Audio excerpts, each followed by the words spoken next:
Guys welcome back to our channel. അപ്പം നമ്മൾ ഇന്ന് വന്നേക്കുന്നത് എന്താണെന്ന് ചോദിച്ചു കഴിഞ്ഞാൽ ഞാൻ ആക്ച്വലി എൻ്റെ വീഡിയോ പർപ്പസിനൊക്കെ വേണ്ടിയിട്ട് ഞാൻ ഉപയോഗിച്ചുകൊണ്ടിരുന്നത് K8 എന്ന് പറയുന്ന ഈ ഒരു വയർലെസ് മൈക്കായിരുന്നു ഗൈസ് ഞാൻ ഉപയോഗിച്ചുകൊണ്ടിരുന്നത്. കുറച്ച് നാളായി മേടിച്ചിട്ട്. സോ ഇതിൻ്റെ കറക്റ്റ് എമൗണ്ട് ഇപ്പോൾ എത്രയാണെന്ന് അറിയത്തില്ല. ഇൻ കേസ് ഇതിൻ്റെ കറക്റ്റ് എമൗണ്ട് കിട്ടുമെന്നുണ്ടെങ്കിൽ ഞാൻ സ്ക്രീനിൽ കൊടുക്കുന്നതായിരിക്കും. സോ എന്തായാലും ഇതൊരു ഡീസൻറ്റ് ക്വാളിറ്റി മൈക്ക് എന്ന് വേണമെങ്കിൽ പറയാം. ബട്ട് നമുക്ക് ലോ ബഡ്ജറ്റിൽ അത്യാവശ്യം ഉപയോഗിക്കാൻ പറ്റിയൊരു മൈക്കായിരുന്നു ഇത്. സോ എന്തായാലും ഇത് കുറച്ച് നാളായില്ലേ. So it's time to upgrade it. നമ്മൾ എന്തായാലും ഒരു സാധനം പർച്ചേസ് ചെയ്തിട്ടുണ്ട് സുഹൃത്തുക്കളെ. യെസ് ഗൈസ്, ഇതൊരു മൈക്കാണ്.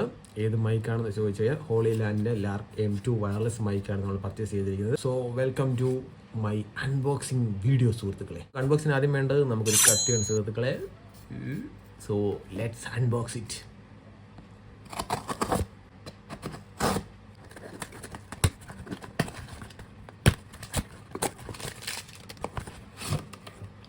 അപ്പം ഇതാണ് mic Hollyland Lark M2. I think you can see. So let's continue the unboxing guys.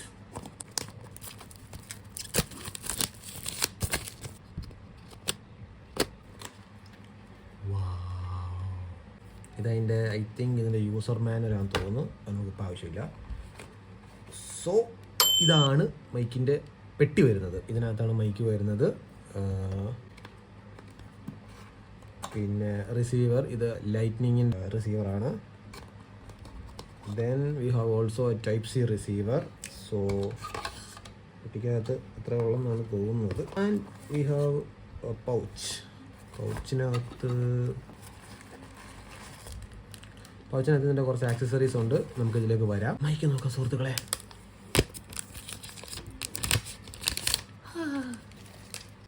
Yes guys, അപ്പോൾ ഇതാണ് ഹോളി ലാൻഡിൻ്റെ മൈക്കിൻ്റെ ബോക്സ്. സോ യെസ്, ഇതാണ് സുഹൃത്തുക്കളെ നമ്മുടെ മൈക്ക്. ഓണാക്കുമ്പോൾ തന്നെ ഇതിൻ്റെ ചാർജിങ് കാര്യങ്ങളൊക്കെ കാണിക്കുന്നുണ്ട്. സോ ഇത് ക്യാമറയുടെയാണ് ആക്ച്വലി. ഇത് നമുക്കിപ്പോൾ ആവശ്യമില്ല. ദെൻ വി ഹാവ് 2 മൈക്ക് വരുന്നുണ്ട്. സോ ബാക്കി നമുക്ക് നോക്കാം. ഇത് ഞാൻ കാണിച്ചല്ലോ, 2 receiver, type C, lightning. Then പൗച്ചിനകത്ത് വരുന്നത് ഇതുപോലെ സാധനം വരുന്നുണ്ട്. പുറത്തൊക്കെ പോകുമ്പോൾ മൈക്കിനകത്ത് ഉപയോഗിക്കാനുള്ള എന്തോ സാധനമെന്ന് തോന്നുന്നു. ദെൻ വി ഹാവ് എന്താ പറയുക, നമുക്ക് കഴുത്തിൽ ഇടാൻ പറ്റിയ ഒരു മാല പോലെ സംഭവം. ആക്ച്വലി ഇതിനകത്ത് നമുക്ക് മൈക്ക് അറ്റാച്ച് ചെയ്ത് നമുക്ക് വേണമെങ്കിൽ കഴുത്തേൽ ഉപയോഗിക്കാൻ പറ്റിയ രീതിക്ക് 2 എണ്ണം വരുന്നുണ്ട്. സോ ഇപ്പോൾ 2 പേര് തമ്മിൽ സംസാരിക്കുന്ന ഒരു വ്ളോഗാണ് നമ്മൾ എടുക്കുന്നുണ്ടെങ്കിൽ, അല്ലെങ്കിൽ അങ്ങനത്തെ കണ്ടന്റ് എടുക്കുന്നുണ്ടെങ്കിൽ ഇതുപോലെ 2 മാലയായിട്ട് കഴുത്തിട്ട് കഴിഞ്ഞാൽ നമുക്കവിടെ മൈക്ക് യൂസ് ചെയ്യാവുന്നതാണ്. സോ ആ സാധനം വരുന്നുണ്ട്. പിന്നെ ഇതിൻ്റെ ചാർജിങ് കേബിൾ വരുന്നുണ്ട്. ദെൻ ഇത് ഈ മൈക്ക് ഇങ്ങനെ വെച്ചേക്കുന്നത് പോലെ നമുക്ക് നമ്മുടെ ഡ്രസ്സേൽ പിൻ ചെയ്യാൻ പറ്റുന്ന രീതിക്കുള്ള 2 ക്ലിപ്പ് പോലത്തെ സാധനം വരുന്നുണ്ട്. മൈക്കെ കണക്ട് ചെയ്യാൻ പറ്റുന്ന ക്ലിപ്പ് വരുന്നുണ്ട്. Then we have also another മറ്റേ ആ ഒരു പൂട പോലത്തെ സാധനമില്ലേ, അത് മറ്റേ ഡെഡ് ക്യാറ്റ് പോലത്തെ ഒരു സാധനമാണ് കേസ് ഇത്. ദെൻ ഇത് മറ്റേ ക്യാമറ കണക്ട് ചെയ്യുന്ന അതിൻ്റെ കേബിളും കാര്യങ്ങളൊക്കെയാണ്. അപ്പം ഇതാണ് മൈക്ക് വരുന്നത്. യെസ്, ഇതാണ് മൈക്ക് വരുന്നത്. 2 എണ്ണം അങ്ങനെ. ഇതാണ് മൈക്ക് വരുന്നത്.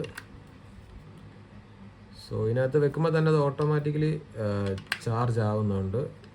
സോ ഇപ്പം നിങ്ങൾ കേട്ടുകൊണ്ടിരിക്കുന്നത് എൻ്റെ ഈ K8 മൈക്കിൻ്റെ സൗണ്ടാണ്. നിങ്ങൾ ഇനിയും കേൾക്കാൻ പോകുന്നത് ഇതിനകത്തെ സൗണ്ട് ആയിരിക്കും ഗൈസ്. അപ്പോൾ നിങ്ങൾ ഇപ്പോൾ കേട്ടുകൊണ്ടിരിക്കുന്നത് നമ്മുടെ ഹോളി ലാൻഡിലെ ലാർക്ക് M2 മൈക്കിനകത്താണ് ഗൈസ് നിങ്ങൾ കേട്ടുകൊണ്ടിരിക്കുന്നത്. നിങ്ങൾക്ക് ഇപ്പോൾ അത്യാവശ്യം കുറച്ച് കാറ്റും സൗണ്ടൊക്കെ നിങ്ങൾക്ക് കേൾക്കാമെന്ന് ഞാൻ വിശ്വസിക്കുന്നു.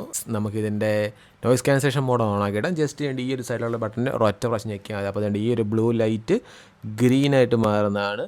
നിങ്ങളിപ്പോൾ കേട്ടുകൊണ്ടിരിക്കുന്നത് ഇതിൻ്റെ നോയ്സ് ക്യാൻസലേഷൻ സൗണ്ടാണ് ഗൈസ്. എങ്ങനെയുണ്ട് സംഭവം? കൊള്ളാമോ? അത്യാവശ്യം നല്ല ഡീസൻറ്റ് ക്വാളിറ്റി സൗണ്ട് ആയിരിക്കും എന്നാണ് ഞാൻ പ്രതീക്ഷിക്കുന്നത്. ഞാൻ എന്തായാലും ഇതിൻ്റെ ഔട്ട്പുട്ട് വരുമ്പോൾ ചെക്ക് ചെയ്തോളാം. ഞാൻ ജസ്റ്റ് ഇങ്ങോട്ടൊന്ന് ഇപ്പം കേൾക്കാമെന്ന് വിശ്വസിക്കുന്നു. സോ ഇതിനകത്ത് ഒരു യൂസർ മാനുവൽ വരുന്നുണ്ടായിരുന്നു. സോ നമുക്കതൊന്ന് നോക്കാം. ഇതിനകത്ത് ഇതിൻ്റെ കുറച്ച് കാര്യങ്ങളൊക്കെ വന്നിട്ടുണ്ട്. ഇത് ഏതൊക്കെയാണെന്നുള്ള കുറച്ച് സാധനങ്ങൾ. ഞാൻ മുമ്പേ പറഞ്ഞ സാധനം വിൻഡ് സ്ക്രീൻ തന്നെയാണ് ഗൈസ്. ഡെഡ് ക്യാറ്റാണ് ആ ഒരു മറ്റേ പൂട പോലത്തെ സാധനം കാണിച്ചില്ല, അത് തന്നെയാണ്. പിന്നെ കുറച്ച് സ്റ്റിക്കറും കാര്യങ്ങളൊക്കെ വരുന്നുണ്ട്. നമുക്ക് ഇതിൻ്റെ ഇവിടെ ഇങ്ങനെ ഒട്ടിക്കാൻ പറ്റുന്ന ഇതിലുള്ള കുറച്ച് സ്റ്റിക്കർ വരുന്നുണ്ട്. ഇതാണ് വരുന്ന സ്റ്റിക്കറുകളും കാര്യങ്ങളും ഒക്കെ കുറച്ചധികം ഉണ്ട്. ഇതൊക്കെ വേണമെന്നുണ്ടെങ്കിൽ നിങ്ങൾക്ക് ഇഷ്ടപ്രകാരം നിങ്ങൾക്ക് മൈക്ക് ഒട്ടിക്കാവുന്നതാണ്, അല്ല നമുക്ക് ഒട്ടിക്കാവുന്നതാണ്. അവരുടെ ഒരു കാർഡ് സംഭവം വരുന്നുണ്ട്. ദെൻ കുറച്ചധികം യൂസർ മാനുവൽ ഇതെങ്ങനെയൊക്കെ ഉപയോഗിക്കണമെന്നും ഇതിൻ്റെ യൂസ് എന്തൊക്കെയാണെന്നും എങ്ങനെയൊക്കെയാണ് എവിടെയൊക്കെയാണ് എന്തൊക്കെയാണെന്നുള്ള കുറേ കാര്യങ്ങൾ ഇത് നമുക്കിപ്പോൾ ആവശ്യമില്ല. നമുക്ക് അത്യാവശ്യം നമുക്ക് ഇതിനെപ്പറ്റി അറിയാം. സോ അത്രയേ ഉള്ളൂ. പിന്നെ ഇതിനകത്ത് ഞാൻ കണ്ടെത്തിയ ഒരു ഡ്രോബാക്ക് എന്താണെന്ന് വെച്ചാൽ, ഡ്രോബാക്ക് എന്നല്ല, എനിക്ക് ഇഷ്ടപ്പെടാത്തൊരു കാര്യം എന്ന് വെച്ച് കഴിഞ്ഞാൽ, ഞാൻ മോസ്റ്റ് ഓഫ് സമയങ്ങളിൽ ക്യാമറ നമ്മൾ ഫോണിനകത്ത് വീഡിയോ ഷൂട്ട് ചെയ്യുമ്പം ഫോൺ അൺലോക്ക് ആക്കാതാണ് ഞാൻ യൂസ് ചെയ്തുകൊണ്ടിരുന്നത്. നമുക്കിപ്പോൾ എന്തെങ്കിലും കണ്ടന്റ് യൂസ് ചെയ്യണമെന്നുണ്ടെങ്കിൽ ജസ്റ്റ് ലോ സ്ക്രീനിലുള്ള ക്യാമറ ആക്സസ് ചെയ്തിട്ടാണ് നമ്മൾ വീഡിയോ ഷൂട്ട് ചെയ്തുകൊണ്ടിരുന്നത്. ബട്ട് ഈ മൈക്ക് കണക്ട് ചെയ്യുമ്പം ലോക്ക് സ്ക്രീൻ വഴിയുള്ള ക്യാമറ വഴി വീഡിയോ ഷൂട്ട് ചെയ്ത് കഴിഞ്ഞാൽ ഇതിൻ്റെ വോയിസ് റെക്കോർഡ് ആവില്ല ഗൈസ്. വോയിസ് ഈ മൈക്ക് വഴി റെക്കോർഡ് ആവില്ല. ഫോൺ അൺലോക്ക് ആക്കിയിട്ട് വേണം റെക്കോർഡ് ചെയ്യാൻ, എങ്കിലേ ഇതുവഴി അതിലോട്ട് ഓഡിയോ റെക്കോർഡ് ആവും. സോ അതാണ് എനിക്ക് തോന്നിയ ഒരു ഡ്രോബാക്ക്. ഇതിനകത്ത് ഇനി എന്തെങ്കിലും ഫെസിലിറ്റീസ് മാറ്റിക്കഴിഞ്ഞാൽ ശരിയാവുമോ എന്ന് എനിക്കറിയത്തില്ല. കറൻ്റ്ലി ഞാൻ കണ്ടൊരു ഡ്രോബാക്ക് അതാണ്. സോ അപ്പോൾ അതാണ് നമ്മുടെ ഹോളിലാൻഡ് ലാർക്ക് M2-ൻ്റെ അൺബോക്സിങ് വീഡിയോ. സോ അപ്പം ഇതാണ് എൻ്റെ പെട്ടി. പിന്നെ എൻ്റെ കുറേ സാധനങ്ങളൊക്കെ ഞാൻ കാണിച്ചായിരുന്നല്ലോ. ഇത് മറ്റേ ക്ലിപ്പ്, പിന്നെ ടൈപ്പ് സിയുടെ റിസീവർ, പിന്നെ ഇതിൻ്റെ മാല, നമുക്ക് മൈക്കൊക്കെ മാലയായിട്ട് ഉപയോഗിക്കാം. ദെൻ ഇതിൻ്റെ ചാർജിങ്ങിൻ്റെ കേബിള്, ദെൻ ഒരു പൗച്ച്, പിന്നെ ഇത് മറ്റേ ക്യാമറയായിട്ട് കണക്ട് ചെയ്യുന്ന സാധനം. ഇത് മറ്റേ മത്സ്യത്തൊഴിലിനകത്ത് ശോഭന മാം കാണിക്കുന്ന പോലെ മാങ്ങാമല, തേങ്ങാമല, ചക്കമല എന്നൊക്കെ പറഞ്ഞ കാണിക്കുന്നുണ്ട്. സോ അപ്പം അതാണ് ഗൈസ് നമ്മുടെ അൺബോക്സിങ് വീഡിയോ. സോ അപ്പോൾ ഇനി മുതൽ നമ്മൾ റെക്കോർഡ് ചെയ്യുന്ന എല്ലാ വീഡിയോസും നമ്മൾ ഈ മൈക്ക് വഴിയായിരിക്കും. സോ അപ്പോൾ അത്രേ ഉള്ളൂ ഗൈസ്. അപ്പം വീഡിയോ ഇഷ്ടപ്പെട്ടാൽ ലൈക്ക് ചെയ്യുക, ഷെയർ ചെയ്യുക, സബ്സ്ക്രൈബ് ചെയ്യുക, താഴെ കാണുന്ന ബെല്ലൈക്കൺ എനേബിൾ ചെയ്യുക. അപ്പോൾ അത്രയൊക്കെ ഉള്ളൂ ഗൈസ്. ബൈ.